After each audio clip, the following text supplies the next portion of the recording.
Usa ka proud Mindanaon ang gikabiliban karon tungod sa iyang pinasahing estilo sa paggama og mga gown. Unsa ka kini nga mga gown og paunsa nagsugod? Kana ang atong Siron pinaagi niining report. Sagad sa atong makita nga mga gown, gama kini sa tela. Apan kinsa magdahom nga ang mga dahon nga makita nato sa atong palibot nga daw wala nay bili. Ang pwede pa pahimuslan. Mao kini ang estilo sa 29 anyos nga miyembro sa LGBT community ug usa ka IP sa tribong Tiboli nga taga Maitong probinsya sa Sarangani. Siya si John Mark Ganuan o mas nailhan nga JM Ganuan. Bata pa lang daw siya, hilig na niya ang magbuhat-buhat o gown ug pangandoy niini nga mahimong sikat nga fashion designer. Apan tungod sa kapait sa kinabuhi, ang maong pangandoy gilimot na lang niini.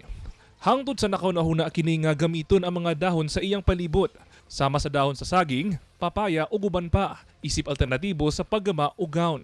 Nagsugod kini ni adtong tuig 2019, aduna may mga tawo nga ginakatawan siya, apan wala siya nagpadaog ug padayong naningkamot.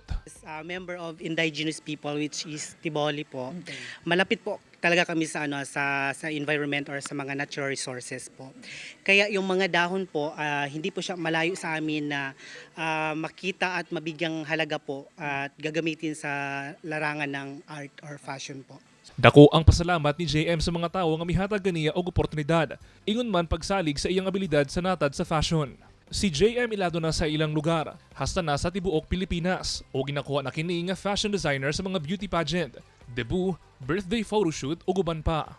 Gani karong Oktubre 29, ibidang iyang hinimo nga mga gown nga gama sa dahon sa usa ka prestihiyoso nga fashion show sa nasod. Talent na sa atin na talaga yan.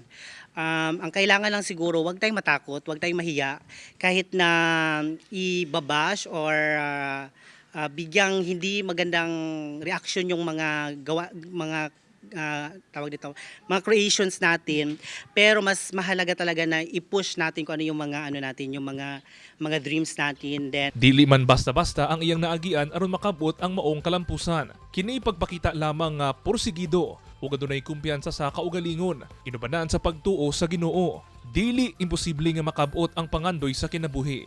Kauban si Bebot Kahes sa kamera.